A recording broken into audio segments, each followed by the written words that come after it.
What's up, people? I'm Shaggy the Opinionated Hippie. This is part 14 of my reviewing and ranking Yes's live albums. After I did the studio albums, I realized I really only knew 4 of what were way too many Yes albums, live Yes albums. So I'm listening to them in order, most of them for the first time, and then ranking them compared to the ones I've already listened to. So this is Topographic Drama Live Across America. This is a 2017 release from 2017 shows. February 2017 were the shows in which they were playing drama in its entirety and parts of topographic drama. Tales from Topographic Oceans. Only 2 songs, though. Ritual and The Revealing Science of God, plus a little snippet from Ancients. That's the one song I wanted to hear more than anything. John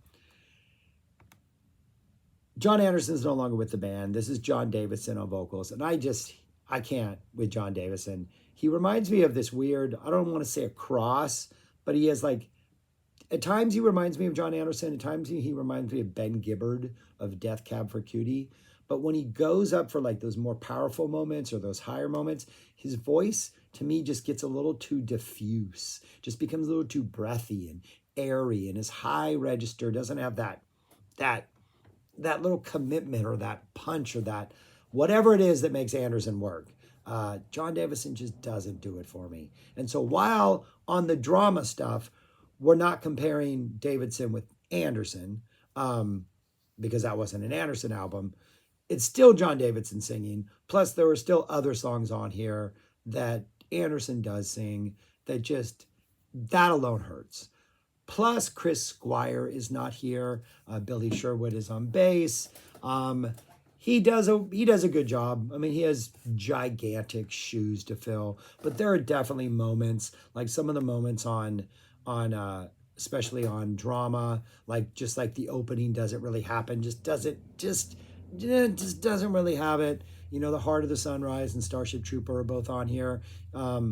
Billy's trying his best. He's doing a good job, but he's not Squire. And so it does come across as not Yes. How sounds fantastic. How is the kind of the saving grace of this album, even in something like Starship Trooper, which we've heard so many of now from these different incarnations. Hal's bringing something kind of interesting to that solo that kind of makes it stand out. Alan White's still on drums, and Jeff Downs is on keyboards, hence why they're doing drama. So it's interesting to hear the drama stuff, though I can't really say that they're doing anything to any of the songs other than not making them worse. Both of the tracks from Topographic, I think other versions of Yes have done it better. There is one Topographic Ocean surprise on here that is fantastic. They play the Leaves of Green section, that do that Steve Howe acoustic part from the Ancients, which is fantastic. So that is awesome. They don't do all of that song, but they do that bit as a little standalone piece. And I thought that was a pretty smart little decision.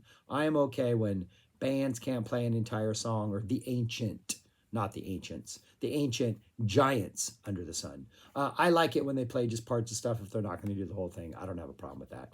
But anyways, I'm going to rank the songs. There are 13 songs. This is the order that I like them compared to what they're bringing live, compared to what the studio version brings. Bottom of the list is Drama's Man in a White Car. The vocals just can't carry it. And it's less eerie. There's a weird little eeriness to the short little studio version that's lacking in the live version. Run Through the Light. Another one that doesn't feel as weird or random as what's going on in the studio version. Hal has some really nice slide guitar at the end, but it, maybe doesn't save the song, but at least that's there. 11, Roundabout. It's Roundabout. Davidson singing it. At this point, they're not bringing anything much different than they normally bring in a Roundabout. Heart of the Sunrise. Chris Squire's absence. Sherwood's doing a good job, but Squire's he's not there. And you and I, we keep hearing every incarnation of Yes seems to be doing And You and I at this point. Davidson just can't. It's just that voice. Sorry, it's that voice. Into the Lens drops in number 8.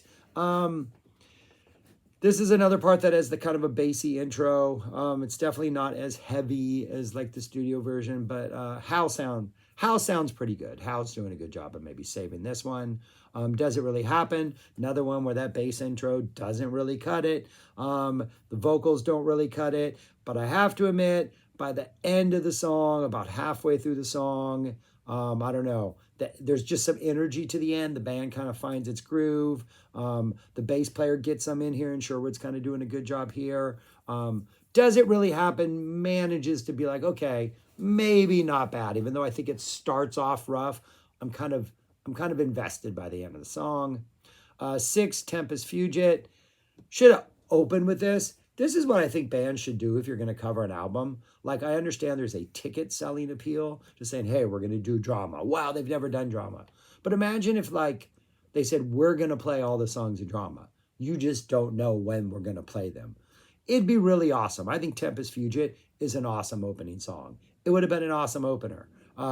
They don't do anything really special with it, but had they been able to drop it in different places, maybe it would have more energy.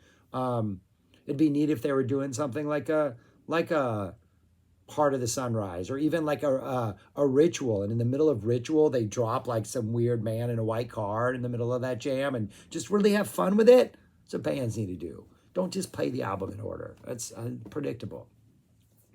Revealing the Science of God comes in at number 5. They don't mess it up, but we're missing Anderson's sound. Machine Messiah, kind of nice and heavy. Musically not bad. The band sounds good. Yeah, I mean, Hal sounds good. The band sounds good. The vocals I'm still not there for, but Machine Messiah kind of pulled that off. Ritual, love this song. Kind of have fun, a little percussion fun in the middle there. And then number 2, the thing that is an absolute treat. Really, it's only these top 2, which I think are kind of worth checking out in here. Leaves of Green, again, that part from the Ancient, that that awesome little acoustic guitar melody by Steve Howe, and then we get that Leaves of Green section. Just fantastic. Great choice to pull that out. If you can't play the whole song, do that. Sounds great. Howe sounds great. Yeah, it's just fun. It almost kind of makes the whole thing worthwhile. And then worthwhile. And number 1, Starship Trooper. Mainly because of that closing House solo. He manages to still do stuff that's interesting, that's different, that's not the same as every solo he's played in all these other live albums. So, yeah, that's what the songs look like in order. Unless you're a huge drama fan, I don't know really what there is on this album. I think there's better Topographic Ocean stuff out there that's played live. Yeah, I just... Other than hearing Leaves of Green and the Starship Trooper difference, there's not much on this album. But that's where I rank the songs. And if I had to rank the album, it's not at the very back.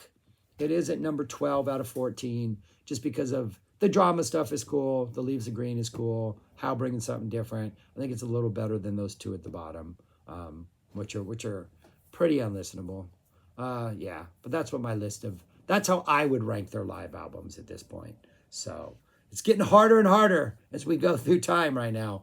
But yeah, almost done. This one came out in 2017. So theoretically, I mean, we're legally, technically, whatever, only 7 more years of releases possible. Don't know how many that is, but all right, I'll get them done. All right, thanks for watching. Let me know your thoughts on this album, on Yes Live, on all that stuff. Why I should reconsider this, why John Davidson's better than I'm giving him credit for. Just a personal thing. He can sing. Just don't like the sound of his voice as much as I like others, or as even others like his sound. That's all I got. Subscribe, like, share, comment. Thanks for watching. Peace. Talk to you later.